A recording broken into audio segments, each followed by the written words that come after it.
Trabajadores de Ferrominera Orinoco, Silva Ferrominera, conversando sobre este tema, derechos laborales y esta nueva Asamblea Nacional, este nuevo Parlamento que estrenaríamos en enero y que deberían asumir esta agenda pendiente que ya empezamos a puntear, ¿no? Que punteaba también Esperanza Hermida hace pocos minutos, el tema de la libertad sindical, la garantía de inamovilidad y empleos con remuneración justa y digna. Continuamos. Bueno, yo creo que hay muchos compañeros que hablan de la ley orgánica del trabajo y como que se crispan, no sé.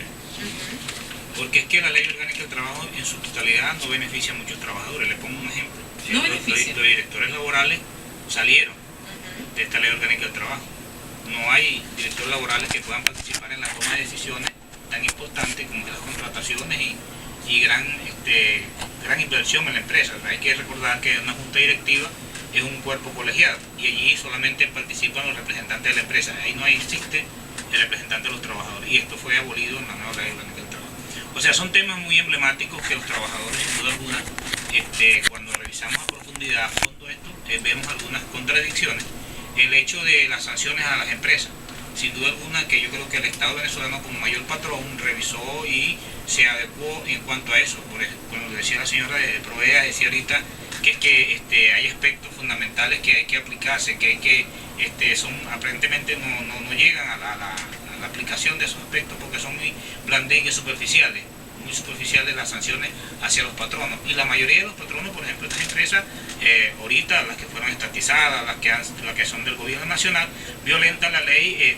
Tenemos ejemplos, hay compañeros ahorita de nuestra fila del movimiento de base que están calificados. Tenemos al compañero Ángel Palma, el simple hecho por protestar, por exigir la convención colectiva en Orinoco Airo, el compañero está siendo calificado y otros compañeros más ahí con él.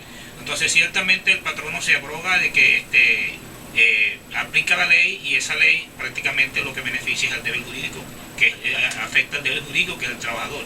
Entonces hay muchas contradicciones en la ley orgánica del trabajo, pero sí hay muchas bondades. Yo creo que la ley orgánica del trabajo, si se aplica en su integridad, como debe ser, y si hay una voluntad política que se tiene que ejercer en función de que esa ley se dé cumplimiento, yo creo que tenemos un poco de ventaja. Pero hay que revisarla. Yo creo que hay que revisar tres aspectos fundamentales. Primero, la tercerización.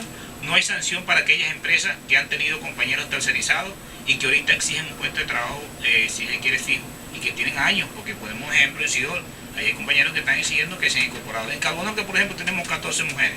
No solamente son los hombres que son afectados por la tercerización o la incorporación, pues son mujeres que han trabajado en los comedores y cumplen una función directa a la producción, porque si no hay comida, indudablemente que no va a haber producción, no va a haber trabajo. El trabajador no puede quedarse ahí, tiene que salir de su casa para su comida. Entonces, yo creo que a profundidad esa ley hay que ajustarla o buscar los mecanismos para que el patrono cumpla debidamente lo que está ahí establecido en esa normativa. ¿En algún punto de la empresa se ha trabajado en este tema que lo marca la ley orgánica del trabajo, eliminar la tercerización, la subcontratación de trabajadores en una empresa? ¿Se ha logrado disminuir en alguna medida? Tengo un ejemplo en Calonorca, lo que nos queda son esas 14 mujeres. Solo esas 14 sí, pero ellos, mujeres. ¿qué dice la empresa? Porque es que la ley también hay que aplicársela en su integridad. Ellos parten de que las mujeres no son parte de la conexidad y de la injerencia en la producción. Ellos quieren definir no eso. Están trabajando en la máquina. Sí, en la propia máquina y no están produciendo. No. Pero si ellas no producen, si ellas no trabajan, nosotros no podemos producir, o los trabajadores que laboran en los turnos en la parte operativa no pueden producir. Entonces, una cosa va contratelada con la otra. Y yo creo que a profundidad las sanciones, como te decía, son sanciones, por ejemplo, que son unidades tributarias. Y como eso, esas empresas que son sancionadas a veces, muy pocas veces, con unidades tributarias, sin duda alguna que ese dinero no sale del bolsillo del presidente de las empresas, eso sale del fondo de las empresas, que en este caso son de los estados, del Estado venezolano. Entonces yo creo que hay que revisarla y bueno, y lo que es la inamovilidad laboral, eso tiene un costo sin duda alguna, pero eso tiene un beneficio para los trabajadores y por eso yo creo que los compañeros, hay muchos compañeros que dicen que están en rodillas en tierra, pero es para otra cosa. Yo creo que, por ejemplo, ahí hablan de que las milicias obreras, no estoy de acuerdo que los militares tengan que vigilar nuestro trabajo, siendo que nosotros somos los que sabemos que estamos haciendo en esas empresas. ¿Cómo es que nosotros podemos dañar a nuestra propia empresa? Sí, que de ahí mismo dependemos y eso es lo que nosotros tenemos que cuidar, el patrimonio del Estado, el patrimonio de la familia. ¿Cómo es que los directores no pueden participar o los trabajadores no pueden participar en una toma de decisiones como por ejemplo comprar los equipos, las inversiones para las empresas, la toma de decisiones a profundidad?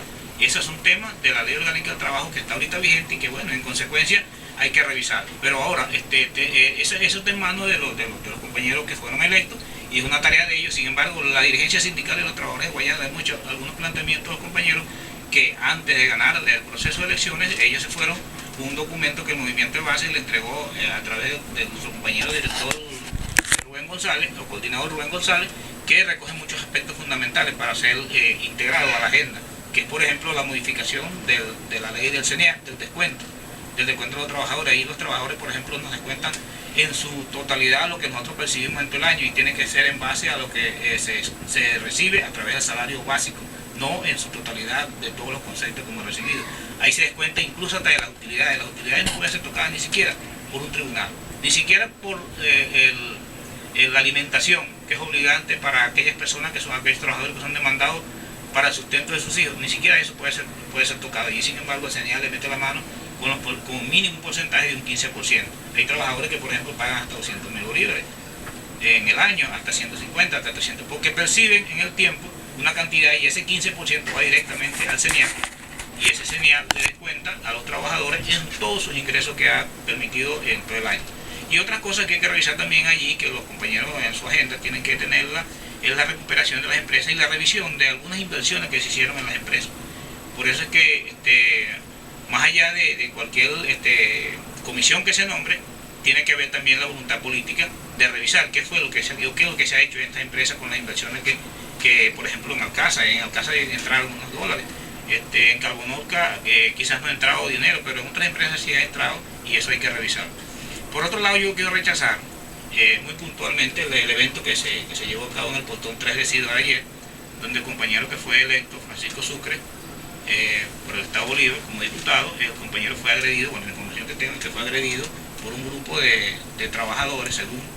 Para mí yo creo que la práctica allí en ese portón es una práctica antisindical, es una práctica antiobrera, es una práctica de pandilla, una práctica que prácticamente no se han llevado las elecciones por eso, porque hay una banda de compañeros allí que piensan que Sidor, que ese portón es de ellos, que esa empresa es de ellos, y que bueno, el patrón aplaude eso hay que rechazarlo. Nosotros desde todo punto de vista rechazamos el enfrentamiento y que bueno, esos portones no son de ellos, esos portones son de los trabajadores y la diversidad de opiniones hay que respetarla.